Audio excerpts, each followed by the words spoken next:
I want you to think about the thing you want most right now. And I mean the real thing, not the polished version you share with other people. The one you keep entirely to yourself. The thing you return to in the quiet moments, last thing at night, first thing in the morning. The thing that feels, somehow, perpetually just out of reach. Like you've wanted it for so long that the wanting itself has become part of who you are. Now, and I need you to be honest with yourself here. When you think about that thing, do you feel like someone who has it? Or do you feel like someone who is still waiting for it? That's not a small question, because the psychological distance between those two states, having versus waiting, is enormous. Waiting implies a gap, a real felt distance between where you are and where you want to be. Having implies the gap has already collapsed. And Neville Goddard, writing in 1939, would tell you that the answer to that question is literally the answer to everything. That the distance between you and what you want is not time, it's not effort, it's not luck, and it's not circumstance. It is entirely identity. And that is what we're exploring today. A deep dive into a genuinely controversial little book called At Your Command. We're pulling from the original text and modern practitioners, because the mission here is to seriously test a framework, one that completely inverts how you think you operate in reality. But to grasp how confrontational this idea actually is, we have to understand the environment it was born into. It was forged in desperation. Picture a boy from Barbados, one of 10 children, no wealth. By 1933, he's in New York City. The Great Depression has a stranglehold. He describes himself as a total failure. And it is in that environment, where the outside world is offering zero evidence of success, that he meets a man who changes everything. His name is Abdullah. And what Abdullah teaches Neville is so radical that it consumes the rest of Neville's life entirely. He teaches him a concept of God that shatters the traditional Western model. God is not a being somewhere above you. Abdullah taught Neville that God is I am. Just that, the fundamental consciousness that precedes every thought. And that presence that I am is you. For anyone coming from a traditional background, that lands like a shock. It borders on, or directly crosses into, blasphemy. But the implications are fascinating. If God is I am, it forces an uncomfortable question. What have you been commanding your world to be without realizing it? He specifically calls out vain repetition. Shouting, I am a millionaire, doesn't work. The subconscious listens to the conviction held in your body, not the words in your throat. He describes human beings as garments. Your current identity is like a heavy coat. If you pray for money from inside the I am broke coat, the universe responds to the garment, not the plea. To change the circumstance, Neville says you have to mentally undress. Withdraw your attention from the limited self-concept and consciously put on a different one. He takes the Western religious tradition and performs an aggressive reinterpretation. He insists the Bible is the greatest psychological drama ever written, an instruction manual for consciousness. Take Moses at the burning bush. God reveals his name, I am that I am. Neville reads it as a psychological formula, a map for moving from one state of consciousness to another. He applies the same lens to the Virgin Mary. She represents the unconditioned virgin mind. You marry your awareness to the feeling of the wish already fulfilled, and that union gives birth to the manifestation, which means he is literally claiming that the kingdom of heaven is within you, functioning as your own human imagination. And as an intellectual exercise, that is genuinely thrilling, but applying it, that is where people hit a wall. A hard one. Which brings us to the core technique of his entire system, the law of assumption. An assumption, if persisted in, hardens into fact. You've probably seen that line. It's everywhere. Instagram captions, self-help blogs, motivational accounts. But almost none of them explain the actual mechanism. How do you assume a state when you're staring at an eviction notice? That's the critical missing piece, and it's what I want to get into now. Because assumption, in Neville's system, is absolutely not fake it till you make it. Faking implies conscious deception. You know you don't have it, but you're putting on a performance. And it's also not toxic positivity, that particular brand of forced cheerfulness where your life is falling apart and you paste a smile over the rubble. Toxic positivity is usually just fear wearing a disguise. It's putting tape over the check engine light. What Neville means by assumption is something more precise and honestly more demanding than either of those. He means occupying the feeling of a new I am until it becomes your default baseline, not performing it, not pretending, inhabiting it. There's a thread from a Reddit community dedicated to his work that I keep coming back to because it unpacks this so cleanly. It centers on one of Neville's more overlooked ideas, that states of consciousness already exist. You don't have to invent them. The state of wealth, the state of perfect health, the state of complete freedom, these are pre-existing configurations of consciousness already out there, already broadcasting. Think of it like a radio dial. Jazz, heavy metal, static, they're all transmitting simultaneously right now. You don't create the jazz station by wanting it, but if your dial is locked onto static, you can yell at the radio all day. You can tape a note to it that says, "I love jazz." The hardware cannot produce the music until you physically move the dial to the right frequency. One person in that thread put it this way: a healthy savings account is just a natural, unremarkable feature of a person living in the state of wealth. But that same savings account is an agonizing, obsessive desire from inside the state of poverty. A walk in the park is effortless from the state of freedom, and a desperate fantasy from inside a prison cell. The desire, Neville suggests, isn't something you generate. It's a signal, a transmission from a higher state calling you toward it. Your only job is to stop wishing from the old state and move into the new one, to make the desired thing feel not miraculous but ordinary. But the practical question is always the same. How do you tune that internal dial when the physical world is blasting evidence of your current state directly into your face? How do you assume wealth when the landlord is at the door? To see this tested in real life, we have to go back to 1933, to what is essentially the founding story of the law of assumption. Winter in New York. Neville is freezing, broke, failing, and desperately homesick for Barbados. He hasn't seen his family in over a decade. He goes to Abdullah and lays it out plainly. "I have a burning desire to go home and I don't have a dime." Abdullah's response is remarkable, not for its kindness, but for its ruthlessness. He doesn't offer money. He doesn't suggest prayer. He doesn't say visualize a ticket. He looks at this shivering, broke young man and says, "You are already in Barbados," which on its face sounds like mockery. But Abdullah was enforcing something with surgical precision, the difference between thinking of a goal and thinking from it. If Neville thinks of Barbados, he places it in the future and locks himself in the identity of a man who lacks a ticket. Abdullah refused that entirely. He gave Neville strict instructions. When you walk the slushy streets of New York, feel the warm sand of Barbados under your feet. When you fall asleep in your drafty room, arrange yourself spatially inside your family home. Fall asleep as a man who is already there. Mitch Horowitz, the historian who has written extensively on Neville, notes how psychologically brutal this was. The sensory evidence of New York was overwhelming. Neville wavered constantly, and Abdullah held the line like a wall.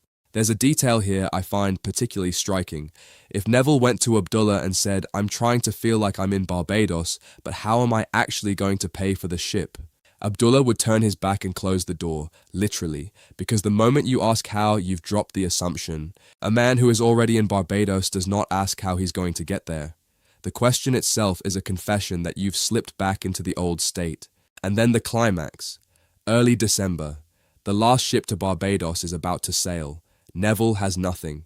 Logically, the window has closed. And then a letter arrives from his brother Victor, someone he hasn't been in contact with for years. Inside, $50 and a ticket on that exact ship.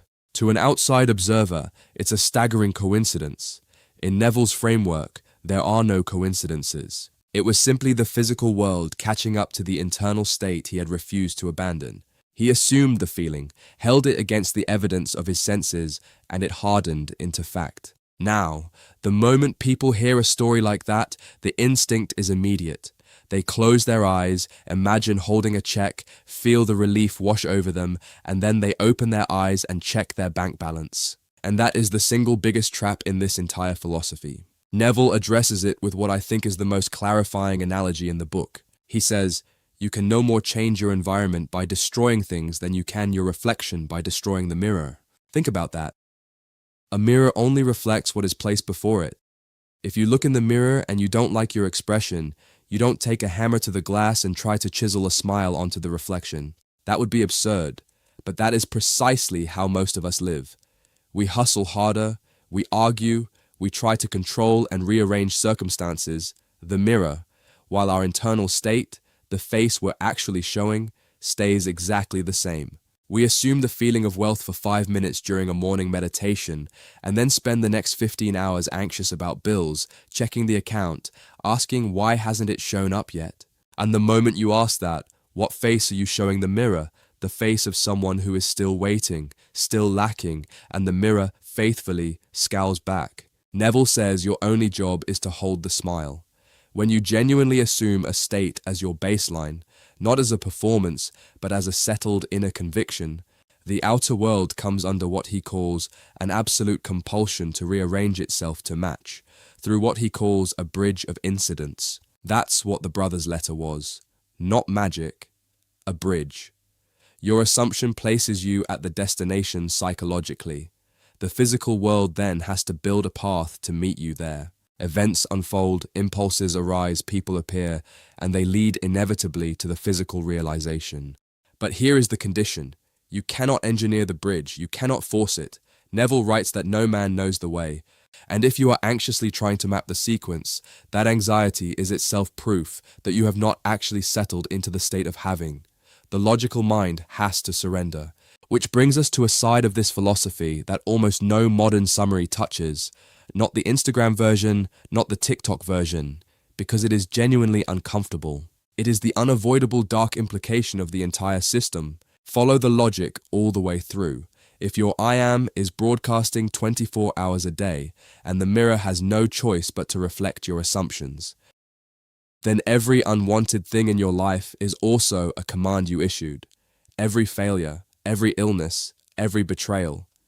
In a strict reading of this law, you decreed those conditions too. Neville doesn't flinch from this. He writes, "Not one thing has ever appeared in man's world, but what man decreed that it should." He grounds this in an almost forgotten story from the book of Numbers. The Israelites are at the border of the promised land. They send spies ahead, who return terrified. The report, "The land is full of giants, and we were in our own sight as grasshoppers, and so we were in their sight." The sequence there is the whole point. We were in our own sight as grasshoppers. That comes first. They assumed the identity of weakness before the giants ever looked at them. And because of that prior assumption, the giants, acting as the mirror, had no choice but to see grasshoppers. The external confirmation of inadequacy didn't create the belief, it reflected it. And Neville's takeaway from that story is chilling. You can only be to others what you are first to yourself. If you assume the identity of a victim, the world will relentlessly supply you with victimizers. People around you will act out your self-concept as though they've been handed a script. Now, I have to stop here and put on the skeptic's hat, because this is where serious red flags appear. Because what Neville is describing, followed to its logical conclusion, sounds like the ultimate form of victim blaming. What about systemic racism? What about tragic accidents? If a child is born into a violently abusive home, is he seriously suggesting that an infant somehow assumed that state? Are we letting abusers off the hook by framing them as mere reflections of the victim's subconscious? That is the most vital critique of this entire work, and it demands nuance that, frankly, Neville rarely provided. To understand where he's coming from, you have to recognize that he completely collapses the boundary between the inner and outer world. The framework operates almost like what quantum physicists call the observer effect, the idea that a particle exists as a wave of probability until a conscious observer measures it, at which point it collapses into a definite physical state. To Neville, the entire three-dimensional world functions that way. There is no objective reality simply happening to you. It only solidifies based on your I am state. He writes that although others have bodies and lives of their own, their reality as you experience it is rooted in you. That is essentially solipsism, the position that you are the only true creator and everyone else is an actor in a reality you're generating. It is an enormous philosophical burden, and this is precisely where the system breaks down when applied carelessly to trauma. Neville draws no clear line between taking responsibility for your focus going forward and taking blame for past suffering you had no control over. Those are categorically different things. There is a world of difference between saying I am responsible for how I respond to this and saying it is entirely my fault this happened to me. When you apply a purely subjective lens to systemic injustice or deep personal trauma, it becomes reductive. It becomes harmful. Neville wanted to hand you the steering wheel for your future. He was not building a sociological framework for addressing injustice. But when you tell someone that absolutely everything in their life is a reflection of their I am, you have to handle that with immense care. It must function as a tool to shape your future, not as a weapon to shame you for the programming you inherited and never chose. And speaking of that inherited programming, it is extraordinarily difficult to actually change. Which brings me to what I think is the most intellectually honest critique of this entire system, and it comes from Israel Regardie. Regardie was one of the most prominent occult philosophers of the mid-20th century. Unlike many who simply dismissed Neville's movement, he studied it seriously. And in his 1946 book, The Romance of Metaphysics, he landed on a critique that I find almost impossible to argue with.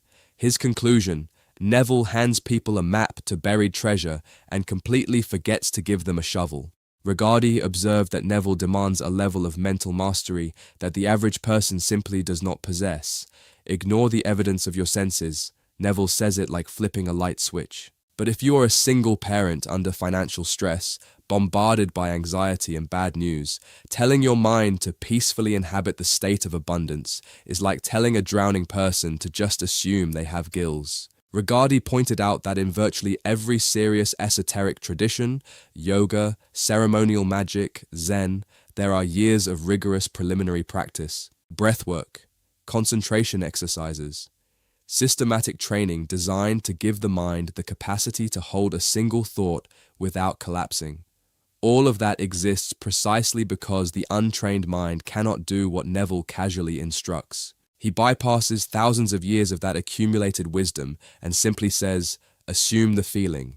Can the average person actually do that without any training? I don't think so. Not consistently. The modern mind is fractured by distraction in ways that would have been unimaginable even 50 years ago. Neville writes as though he's addressing mental Olympians, but he's speaking to people whose capacity for sustained imaginative focus has quietly atrophied. It's like handing someone a Stradivarius and saying the music is inside you, just play. Without years of practicing scales, what comes out isn't Mozart, it's noise. And in this framework, that noise, the constant low hum of anxiety, the background radiation of worry, that is the assumption most people are broadcasting every single day without realizing it. Regardie's conclusion was that the philosophy itself may be sound, but the execution requires a depth of psychological discipline that Neville never provided the tools for. So, as we bring this to a close, I want to look directly at the theological friction, because we can't sidestep it.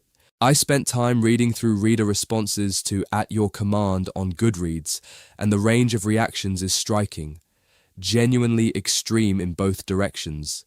People claiming it pulled them out of depression sitting right alongside visceral, angry rejection. One reviewer, Brian, writing from a Christian perspective, doesn't mince words.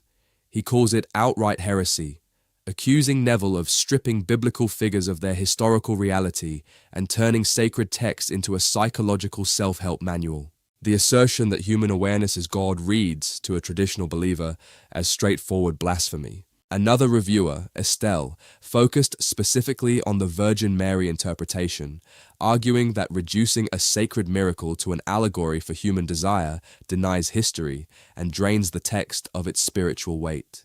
And a reviewer named Davey gave it a measured rating, acknowledging the value of the visualization methods, but drawing a hard line. I genuinely think Goddard went way too far. No, I am not God. And I think that reaction deserves to be taken seriously, not dismissed, because Neville is fundamentally deconstructive. He collapses the distinction between the creator and the created entirely.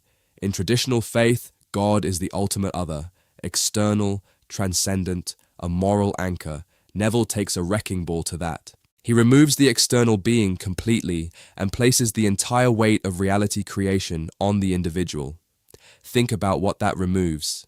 The safety net, the ability to petition something greater than yourself when you feel helpless, the ability to surrender when tragedy exceeds your capacity to bear it, someone to hold accountable when the world does something monstrous. If you remove all of that, What remains is a framework where you are the sole architect of your heaven and your hell.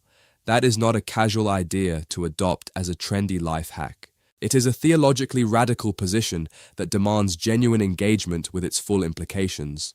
Which brings us finally to what I think is the real takeaway of At Your Command. Whether you receive Neville Goddard as a mystical visionary, a psychological provocateur, or a dangerous heretic, there is a mechanism at the center of this work that is genuinely hard to dismiss. Because whatever else it is, it forces you to confront the reality of your own self-concept, honestly, without the comfortable distance of blaming circumstance. It all collapses into one sentence.